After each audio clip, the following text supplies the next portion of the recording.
How's it going, everyone? This is Pete. I'm back with another One Credit Clear, and this time we're going to be doing TH Strikes Back. And this is the direct sequel to Thunderhoop, which I had covered a couple of weeks back, and I'll leave a link in the description if you missed that video. That one I didn't do a commentary on, but I want to do a commentary on this one and kind of explain some of the differences in gameplay, kind of go over what I liked, what they improved, and maybe what I didn't like that they changed. But anyway, it's supposedly taking 10 years, taking place 10 years after the events of the first one in the canon of the story, and your character's a bit more grown up, and the game has definitely a bit more grown up theme. The first one, your character looked kind of childish. But anyway, let's get started with the playthrough.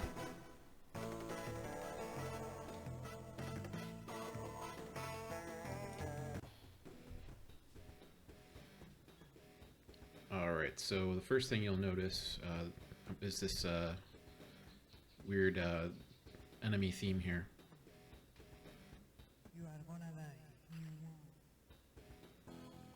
So yeah, these weird alien women are your main enemies, and then of course the creatures that were in the first one. Some of them are back. So that's a weapon power-up. There's not different types of weapons in this game. There's just 3 levels of shot. So you just have your main shot. This is the level 2 shot, which is like a longer beam. And the 3rd level shot, you'll see it coming up here in a little bit. What's nice about this, though, is if you're at level 2 and you pick up another power-up, it'll boost you to 3, and if you don't pick up another power-up, it brings you back 1 level, but a power-up won't bring you back, it'll bring you back 1 level, 1 direction. You drop back to level 2 if your level 3 wears out, so it's a timed thing, basically.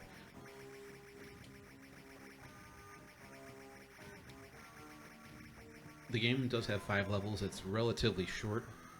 That's a shield item pickup, which will shield you from 1 enemy bullet. Contacting enemies does not harm you in this game, and that is unless the enemy has like a bladed weapon of some sort that they're running into you with. So it's just the shots of the enemies.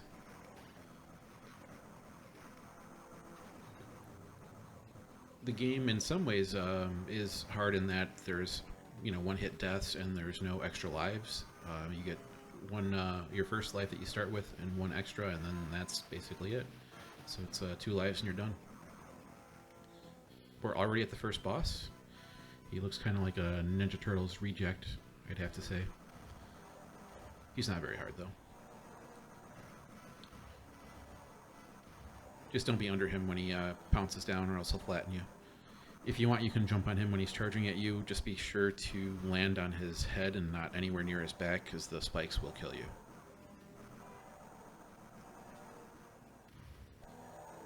We took him out pretty quick there. He's not very hard. You'll also notice the little 1S underneath my 1 life next to my character portrait in the upper left. The S is basically a screen clearing bomb, ninja magic, similar to in Shinobi. There is no point to saving them. You don't get any bonus points if you don't use them. So if you're in trouble, definitely remember that button 3 is a get out of jail free card for the level. You get 1 per level.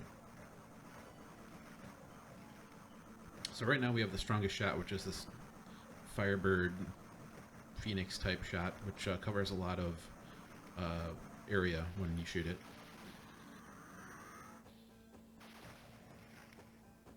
And we're back to level 2. So yeah, it's nice that it doesn't drop you back all the way to 0. And now we're back to level 3.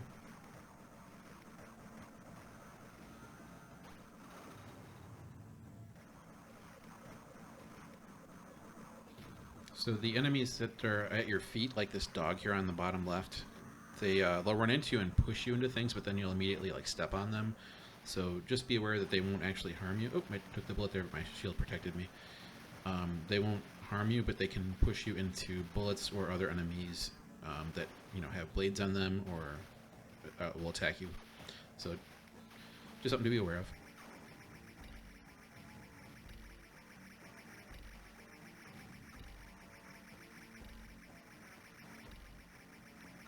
Also, if you notice, there are no hoops in this game like the first one. The first game, there was enemies that looked like that dropped hoops, which would contribute to an end of level bonus. In this level, or in this game, there are no hoops to collect at all, so your score is going to come basically from killing all the enemies and picking up all the items that are left in these question mark containers. I think there's less of a focus on score in this game, even though the scores are highly inflated compared to the first one. The first game, one credit clear score would be 250, 300,000, 350 max if you're doing some point pressing. But we're already at 1.4 million.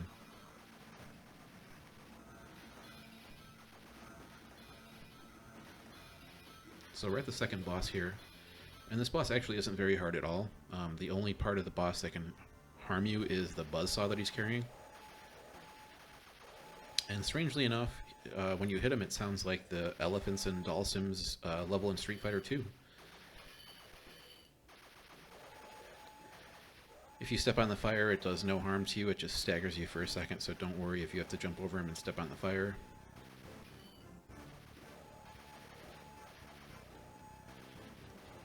His final pattern is kind of like this S sweeping pattern here. If you get cornered and you're going to run into the buzzsaw, just use a bomb.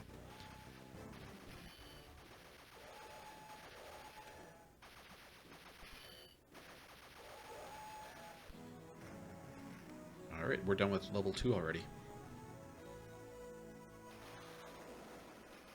So level 3, the game kind of picks up. The first two levels aren't very hard. Level 3, it definitely gets a bit harder, and the boss is quite a bit harder as well. We're going to start off with this auto-scrolling section. We're going to be on this platform here. And if you mistime a couple of the jumps here, you can kill yourself instantly, so just be aware of that.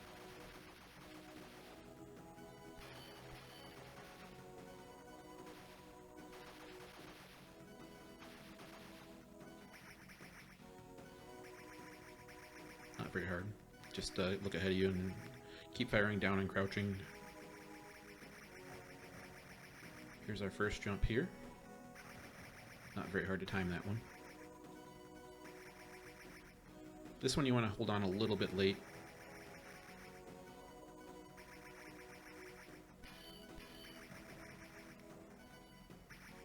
Alright, and that's it for the auto-scrolling section. These are just point-carrying enemies.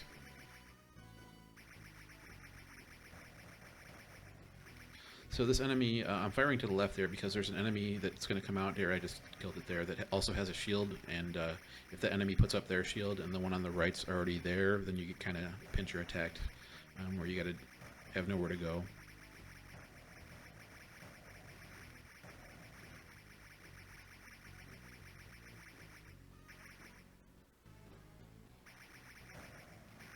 You'll see me leave the question mark there until I've killed 3 of the frogs coming from the left. If you unveil that power up right away, sometimes can disappear before you get up there.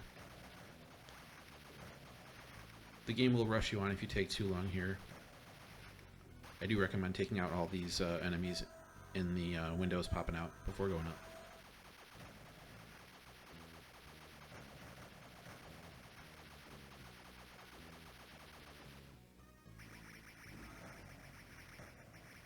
I'm going to do the same thing here. Take out 3 frogs and then reveal the item in the question mark before heading up.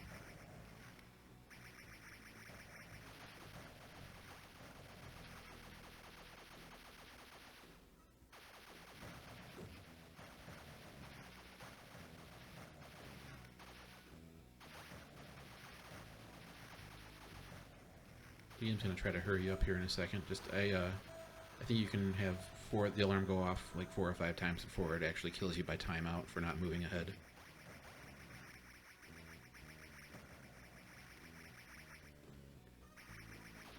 There's no timer per se in this game, but the game will come down and say move, and if you don't, then it kills you off.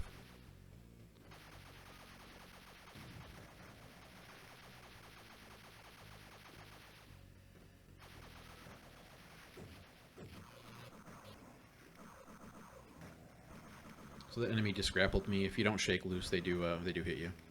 This section here, right before the boss, there's a bunch of items spawning from the ground. They're not infinite, but I'm going to wait to grab a couple so I can get my weapon freshly powered up for the boss. If they make it to the top, they turn into enemies and they'll hit you with a hammer. So just be aware of that. Alright, my weapon is powered up. I'm going to grab these points and head on to the boss here. I just wanted the fresh power up to face the boss with a weapon that wasn't going to run out right away. So this boss is one of the harder bosses in the game. This boss has a grappling attack. You'll see it right there.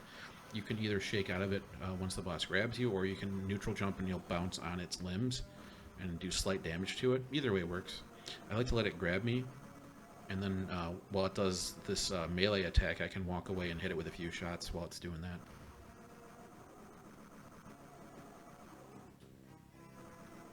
Be aware that if you're near a corner and it jumps toward you, don't put yourself in the corner. There's a likely chance you will die. You can bomb. Like if I walked into the corner there, I would have taken a death. This boss does have an overhead attack. You can't bounce on its head. It'll hit you with a attack above its head every time you try to jump above it. And I jumped on its limbs there. And that's it. That's probably the first challenging boss of the game.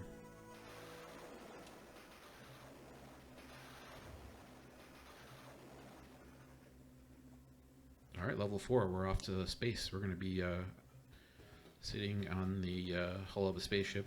Apparently we can breathe in outer space.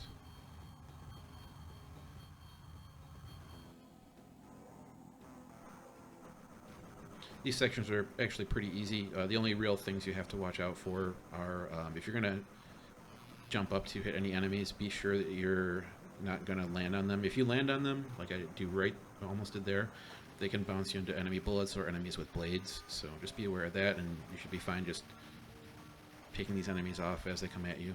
Just fire left and right.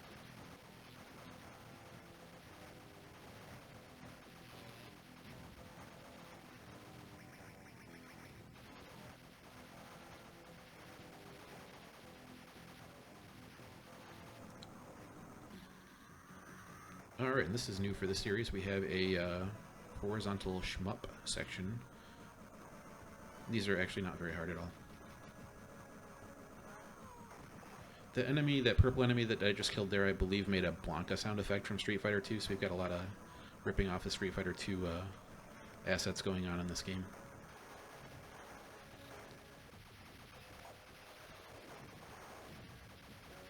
If you kill these enemies as soon as they come on the screen before their shot comes out, that's the ideal way to deal with these enemies here.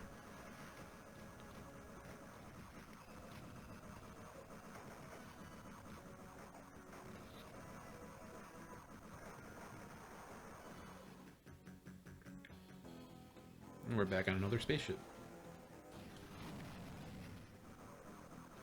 This section is pretty much the same as the last one, just enemies from both sides. You get an enemy that hangs out below you on the platform during one part. There you go. Just walk forward and shoot diagonally down to the right, and you'll get that enemy.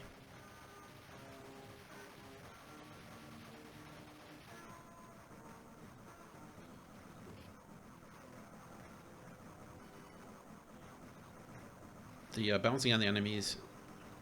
See, that one almost contacted me. The bouncing on the enemies does do damage to them. It also does slight damage to bosses, so the main thing to watch out for is if you bounce on an enemy, you're going to lose control of where you can move after that, so it's honestly not the preferred way I like to deal with enemies in this game.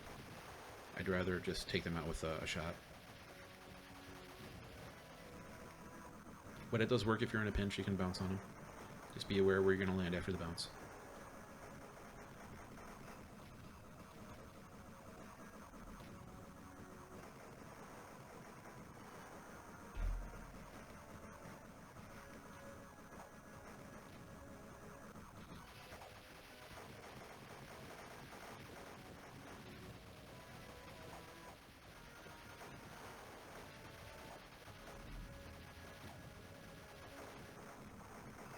We're back to being fully powered up, and we're almost at the boss here.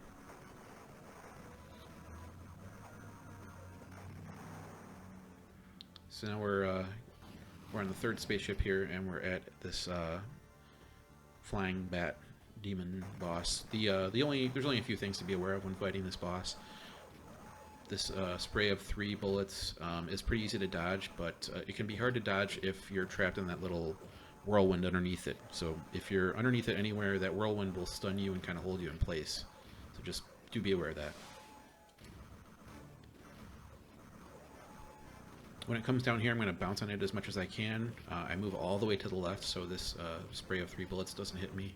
And I'm also firing down at the same time, so I'm doing as much damage as I can while I'm bouncing on him. This enemy also is letting out the elephant screams from Street Fighter 2.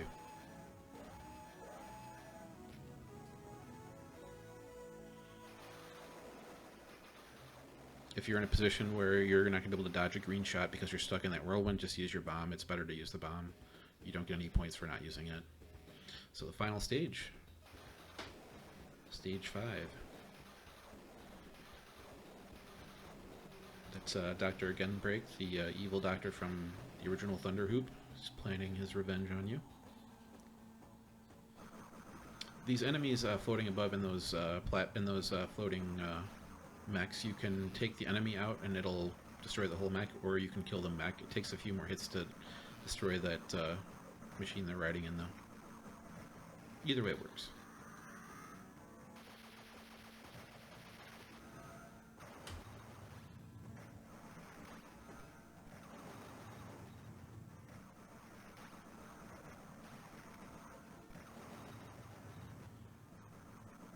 Another thing I noticed that you're able to do in this game that you couldn't do in the first one is when you're jumping.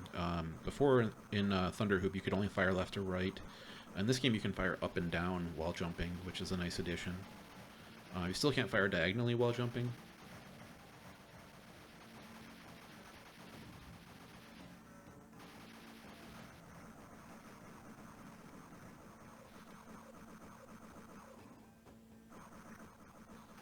Just be aware when you get to this level that the enemies from the left come out kind of quick, so start moving to the right as soon as you get to this part.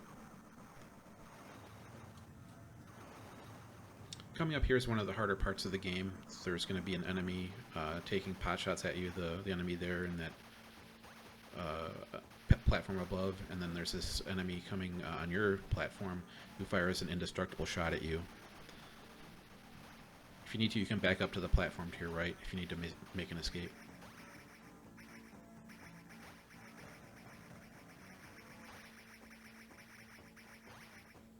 You can hit these through the little eggs there if you aim it properly. Just takes precise aim.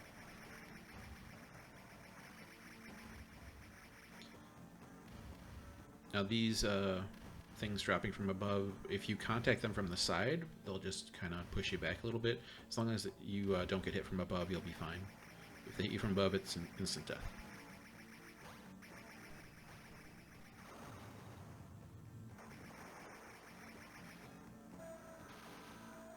Alright, so we have another auto-scrolling section, and this one's a bit harder than the last one. It's actually, there's a couple pitfalls in this.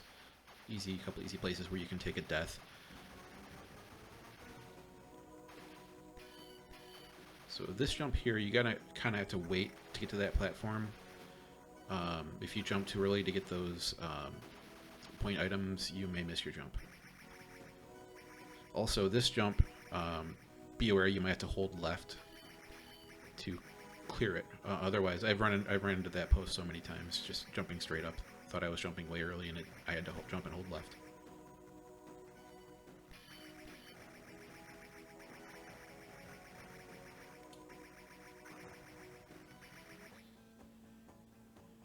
Alright, so that's it for the auto-scrolling section. We're back to a standard platforming level here.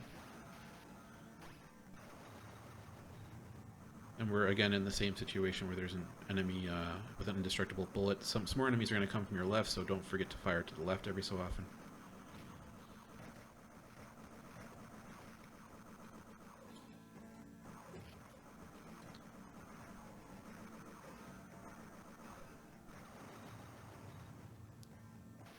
Nice little secret there, you can kill an enemy from the floor below.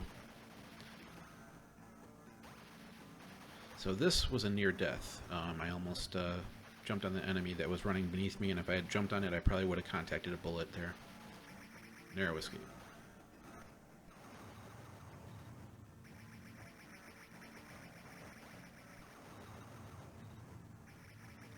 So this right here is probably one of the toughest parts of the game.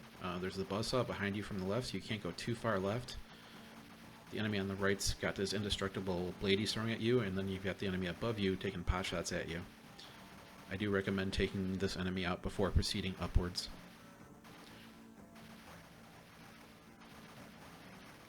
You'll see why up here in a second. So sometimes the enemy will run forward, but other times you'll have to just make a precise shot in between those pods.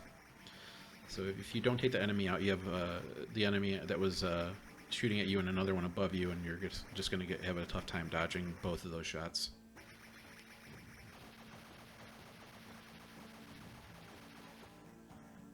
Alright, great. Here's Dr. Gunbreak. He's getting away with the Ben and Jerry's there. So let's go get him. This is the final boss of the game.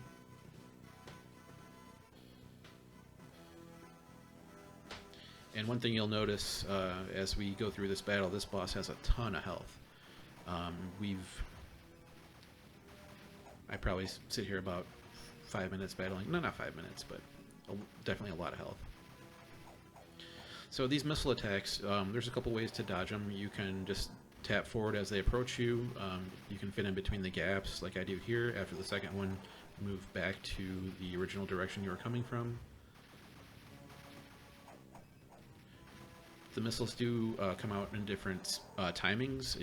If the boss shoots out 3 really quickly in succession, you won't be able to fit in between them. You'll either have to move all the way forward or use your bomb. Now the boss is mixing up this blue ground spark, which is, when mixed in with the missiles, makes it hard to dodge.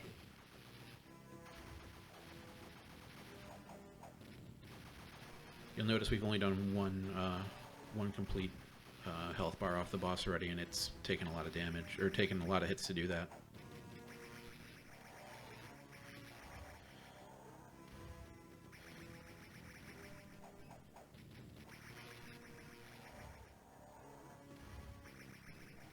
Now, this is a fairly simple pattern here. The enemy, or the boss, sometimes will just run up to you or not jump to the corner. In that case, you can jump to its back area where the missile launcher is. That was a poor decision. I should have just kept walking forward there. This could have easily been a no-miss run. I had gotten here no deaths, but that was an unfortunate mistake. I just wasn't paying attention to how close those missiles were to each other.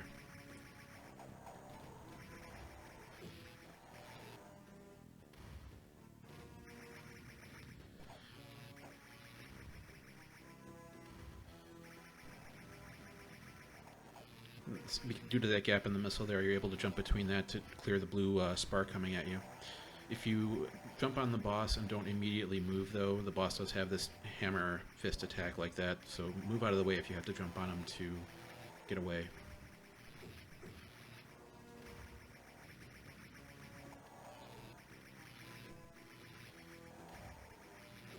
We're starting to finally do some good damage here. Alright, so that jump there was a mistake, but I had a bomb and was recognized that I made a mistake and used it, so the boss has lost its ability to fire missiles now. The missile launcher is gone, and that's it. The boss is dead. We scored just over 6 million points, which is pretty decent. The highest scoring replays I've seen are on Marper, 6.3 million. This run was done in Wolf MAME version 229, which is the newest version, and if you'd like to see just the gameplay, the INP file will be linked in the video description. That's it for the game. Thank you everyone for watching. I really enjoyed this game, possibly more so than the first one. It's less memorization heavy. Graphically, I like this graphic style better. Overall, lots of fun, and I do recommend checking it out. Thanks everyone for watching.